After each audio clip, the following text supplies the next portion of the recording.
Thank you. The latest numbers show our schools here in Indiana still need more teachers. A survey last fall found well more than half the number of schools in our state are facing a severe teacher shortage. In November, thousands of educators rallied at the State House asking lawmakers for help. This is the scene here from that day in November. Among their concerns, pay and working conditions.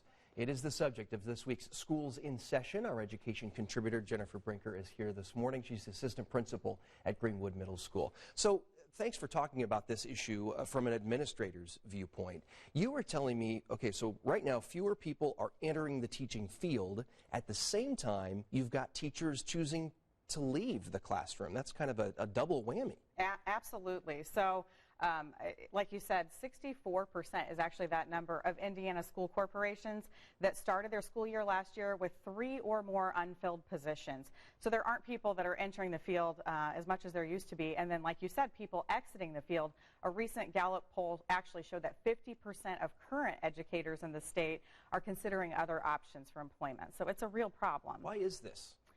Really, it boils down to 3 main reasons, and that is lack of pay, lack of support, and additionally working conditions. Okay, let's talk about pay first, and I think we have some information there on teacher pay. This has been something that you have been rallying for a number of years at the State House. Absolutely. So, you know, the average person that's leaving with a 4-year bachelor's degree to teach has around $35,000 worth of debt, and that's about the average of what they're going to make that first year teaching. And it's not just that that's below the state average for a bachelor's degree exiting college, it's the lack of potential for growth of that number as well. And actually, Indiana is behind our surrounding states and that potential for that number to grow. And, you know, nobody went into this job for the money, but there have to be adjustments for, you know, cost of living, and those just aren't happening. Well, the governor in his State of the State in January identified money to boost teacher pay, right? Absolutely. We're hoping that he sticks with that plan. That's kind of yet to be seen, and they've sort of shelved that issue for right now. So hopefully.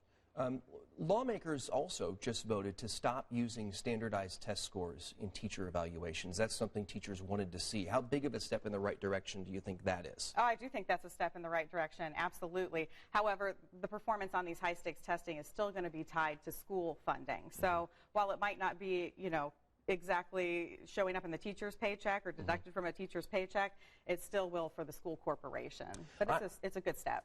I'm a parent. I appreciate very much what my kids' teachers do in their lives and the lives of all of their students. What can we do as parents to support you? Because I know that you have talked, and we've heard teachers say before, we don't feel like we get a lot of support. Right, absolutely, and I think that's the biggest issue right now. It's just a lack of respect for the profession. It's honestly rare anymore when the school feels supported when they have to call about a discipline issue. The accountability has really shifted. So, you know, as far as parents, I would just say, respect your child's teacher. Show them a little bit of love. They're in this because they care about your kid, and make sure that, you know, you're continuing to be supportive because you're all in it together. Yeah. All right. And you can read much more about this online. Just look for this interview at WTHR.com. Mrs. Brinker, as always, thank you very much. Thank you.